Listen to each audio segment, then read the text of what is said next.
FIR ہے جو Moses ممبر پہ پہلے بھی ایک FIR گوادر میں ہوا تھا.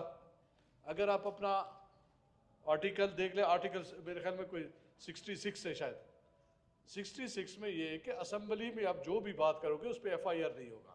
بالکل ایسے تو پہلے بھی ہم نے اس کی نشاندہی کی تھی جو گوادر میں ہوا تھا, ابھی یہ دوسرا FIR ہے.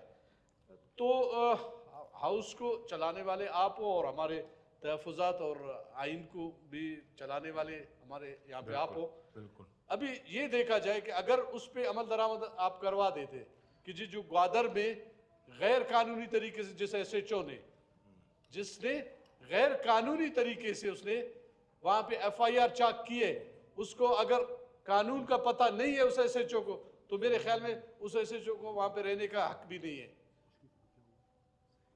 جناب اسپیکر, مولوی صاحب ذرا آپ مجھے اپڈیٹ کریں, وہ جو گوادر والی FIR تھی اس کی کیا پروسیڈنگز کیا ہے, اس کی پیشوا جج نے ختم کر دیا, خارج کر دی ہے. جناب اسپیکر, تانے میں گرفتاری بھی دی جناب تھی. اسپیکر, مولانا صاحب نے کوئی بھیڑ بکری چوری نہیں کیے, مولانا صاحب نے کوئی سمنگلنگ نہیں کیے, مولانا صاحب نے کوئی چرس نہیں بیچا ہے کہ اس پہ FIR ہو جائے.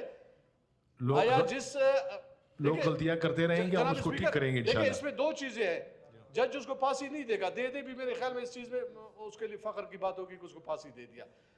لیکن بات وہ ہے کہ آیا جو SHO اسمبلی کے اس پہ جو آرٹیکل کے خلاف اس کے آئین کے خلاف جو ہے نا, وہ FIR کیوں کر لیتا ہے اس بات پہ, اس کو کیا سزا ملی؟ یونس اس کا استحقاق تو مجروح ہو گیا ممبر کا, پورے اسمبلی کا استحقاق مجروح ہو گیا. میں نے پہلے بھی اس پہ بات کی تھی, آج بھی میں کہہ رہا ہوں. پہلے تو آپ اس پہ بھی یہ کہہ دیں کہ SHO نے وہاں پہ گوادر میں کیے FIR, اگر اس SHO کو سزا ملتا تو میرے خیال میں آج قلعہ سیف اللہ میں بھی یہ چیز نہیں ہوتا.